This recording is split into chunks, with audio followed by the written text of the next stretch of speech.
Assalomu alaykum, hurmatli obunachilarimiz.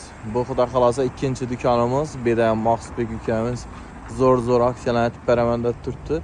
Sizlar uchun qisqacha tushuntirib beramiz. Shuning uchun bizlarga bir like'larni bosib, kommentariyalar o'z fikrlaringizni yozib qo'yinglar. Xudo xolasa az Maqsudbekdan bir qator ko'rib o'tamiz.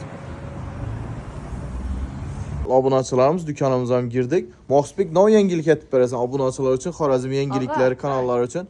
Aha. Bir danası 4 milyon son. Birini alады, ikincisini mut koşup veremem. Bir danasını şu yıllar koşup verecek Bir misin? danası şunun koşup Özüne özü. Özü.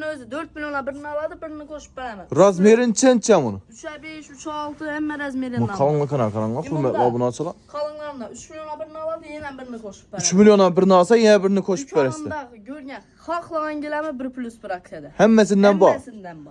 Hürmetli obunachilar, şaşılık kalınlar. Yine bir de gelseyizler, yayıp hoş rayet koyadlar yine. Bunun gilemlerin bu ayken, niye bişni çok iyi gilemlerine yine karanlar. Dükkanda 1 plus bot turtdayken, bir gilem xarid etasizlar, birisini besplatni koşup beradi. Misol yine birisini 3 milyona birini alsazlar, keyingisi tekin ekan. Shunday mi xudo xolasa? Telefon nomerlaringni aytib ber. 88'lik 511 1011. 511 1011.